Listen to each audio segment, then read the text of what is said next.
Non veg சமையல் சொந்தங்களுக்கு வணக்கம். இன்றைக்கி ரொம்ப டிஃப்ரெண்ட்டான டேஸ்ட்டில் ஒரு சிக்கன் குழம்பு எப்படி வைக்கலான்னு தான் பார்க்க போகிறோம். இன்றைக்கி என்ன டிஃப்ரெண்ட்டுன்னு பார்த்தீங்கன்னா, இன்றைக்கி நம்ம ஒரே ஒரு மசாலா, அதுவும் நம்ம வீட்டு மசாலாவை வச்சு எப்படி சிறப்பாக செய்யலாம் அப்படிங்கிறது தான் பார்க்க போகிறோம்.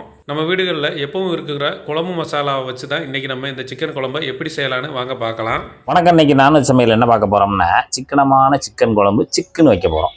அதுக்கு நல்லா ஒரு 1/2 கிலோ தான் பண்ண போகிறோம். அதுக்கு தகுந்தாப்புல பாத்திரத்தை எடுத்து வச்சிட்டோம். இப்போ அடுப்பத்தை வச்சாச்சு. சட்டி சூடாகிட்டு இருக்கு. கடலெண்ணெய் ஒரு 2 டேபிள் ஸ்பூன், தாளிப்பில் ஒரு 1/2 டீஸ்பூன் சோம்பு மட்டும் போட்டுக்கோங்க. சோம்பு நல்லா பொரிஞ்சு வரட்டும். சோம்பு நல்லா பொரிஞ்சிருச்சு. இந்த அளவுக்கு பொரிஞ்ச உடனே நம்ம இங்கே ஒரு 200 கிராம் வெங்காயத்தை நல்லா அரைச்சி வச்சுருக்கோம். பெரிய வெங்காயம்னாலும் சரி, சின்ன வெங்காயம் எதுனாலும் எடுத்துக்கோங்க. 200 வெங்காயத்தை உரிச்சிட்டு நம்ம இது போல் அரைச்சி எடுத்துகிட்டு வந்தோம். நம்ம இந்த சிக்கன் குழம்புக்கு இந்த மாதிரி அரைச்சி போட்டோம்னா நமக்கு குழம்பு நல்லா திக்காக டேஸ்ட்டாக கிடைக்கும். இப்போ எண்ணெயிலேயும் இந்த வெங்காயம் நல்லா வதங்கி வரட்டும். வெங்காயத்தை சேர்த்து 2 நிமிஷம் ஆச்சு. நல்லா பார்த்தீங்கன்னா வெங்காயம் நல்லா வதங்கி வந்துருச்சு. இந்த அளவுக்கு வதங்கி வந்த உடனே கரம் மசாலா ஒரு 1/2 டீஸ்பூன், அதாவது நம்ம உதிரி மசாலா போடுறதுக்கு பதிலாக நம்ம பொடியாக தான் போட்டிருக்கோம். அதனால் ஒரு 1/2 டீஸ்பூனு கரம் மசாலா சேர்த்துருங்க. சேர்த்துட்டு ஒரு தடவை நல்லா கலந்து விட்டுருங்க. இப்போ இஞ்சி பூண்டு ரெண்டுமே சேர்ந்தது ஒரு 2 டீஸ்பூனுக்கு அரைச்சி வச்சுருக்கோம். அதையும் நம்ம உள்ளே சேர்த்துடலாம். சேர்த்துட்டு வெங்காயத்தோடு நல்லா கலந்து கொடுத்துருங்க. இஞ்சி பூண்டு போட்டு ஒரு நிமிஷம் மட்டும் நல்லா கலந்து விட்டுட்டு தக்காளி பேஸ்ட்டு ஒரு 2 தக்காளி பெரிய சைஸில் எடுத்து பேஸ்ட் அரைச்சி வச்சுருக்கோம். அதை நம்ம உள்ளே சேர்த்துடலாம். சேர்த்துட்டு அதையும் நல்லா கலந்து விடுங்க. அடுப்பு மீடியத்தில் வச்சுக்கோங்க. தக்காளி பேஸ்ட்டு போட்டு 2 நிமிஷம் ஆச்சு. பார்த்தீங்கன்னா நமக்கு நல்லா ஒரு தொக்கு மாதிரி ரெடியாகி வந்திருக்கு. இந்த அளவுக்கு நல்லா ரெடியாகி வந்த உடனே புதினா ஒரே ஒரு கொத்து எடுத்து பொடுசாக வெட்டிட்டு உள்ளே சேர்த்துக்கலாம். மல்லியிலையும் அதேமாதிரி கொஞ்சம் அந்த அளவுக்கு கையளவுக்கு சேர்த்துக்கோங்க. சேர்த்துட்டு நல்லா கலந்து விடுங்க. புதினா மல்லி போட்டு அப்படியே ஒரு பெரட்டி விட்டுட்டு தயிர் இங்கே ஒரு 50 ml எடுத்து வச்சுருக்கோம். தயிர் உள்ளே சேர்த்துக்கலாம். ரொம்ப புளிக்காத தயிர் ஒரு 50 ml மட்டும் சேர்த்துக்கோங்க. சேர்த்துட்டு அந்த மசாலாவோடு நல்லா கலந்து விடுங்க. அடுத்து இதுக்கு தேவையான உப்பு ஒரு டீஸ்பூனு தூளுப்பு சேர்த்துக்கிடுவோம். உப்பு போட்டு நல்லா கலந்து விட்டுட்டு இன்றைக்கி இந்த சிக்கன் குழம்புக்கு பார்த்திங்கன்னா நம்ம வீட்டில் பயன்படுத்தக்கூடிய அந்த குழம்பு மசாலா தான். நம்ம சாதாரணமாக பயன்படுத்தோம்ல அந்த குழம்பு மசாலா அரைச்சி வச்சுருக்கோம்ல அதே தான் 2 டீஸ்பூன் சேர்த்தா போதும். 2 டீஸ்பூனு வீட்டு குழம்பு மசாலா சேர்த்துட்டு நல்லா அந்த மசாலாவை மிக்ஸ் பண்ணி விடுங்க.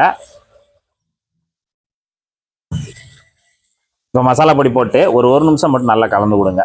பார்த்தீங்கன்னா நல்லா ஒரு சூப்பரான ஒரு தொக்கு நல்லா கிரேவியாக ரெடி ஆகிருக்கு. இந்த அளவுக்கு ரெடி ஆகிடணும். ரெடி ஆன உடனே நம்ம இங்கே நம்ம 1/2 கிலோ சிக்கன் எடுத்துருக்கோம். 1/2 கிலோ சிக்கன் எடுத்துட்டு நல்லா 2-3 தடவை கழுவிட்டு மஞ்சள் பொடி போட்டு நல்லா விரவி வச்சுருக்கோம்.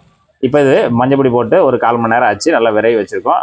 நம்ம குழம்புன்றதுனால சின்ன பீஸ் போட்டுக்கலாம். நான் லெக் பீஸு ஒரு பீஸ் முழுசாக போட்டிருக்கேன். ரெடியாக இருக்கக்கூடிய அந்த சிக்கனை நம்ம மசாலாவில் சேர்த்துக்கலாம்.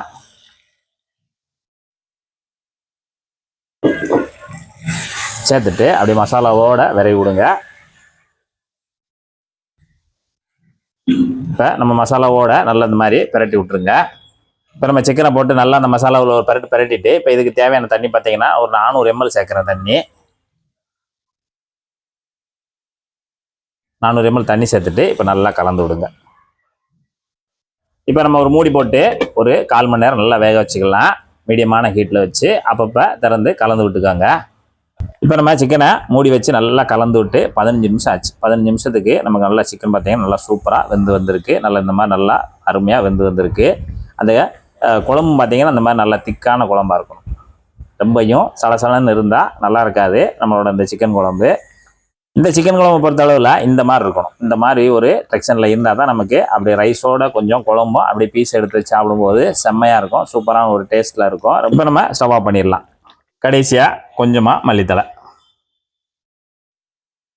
போட்டு விட்டு அப்படியே கரண்டிட்ட அப்படியே பிரட்டி அள்ளுனோம்னா இப்படி இருக்கணும். இந்த கிரேவி பார்த்தீங்கன்னா சூப்பராக இருக்கு. இந்த கிரேவிக்கே ஒரு தொட்டு சோறு உள்ளே போயிடும். அந்த பீஸு அந்த எலும்பு கலந்த பீஸ் அப்படியே எடுத்து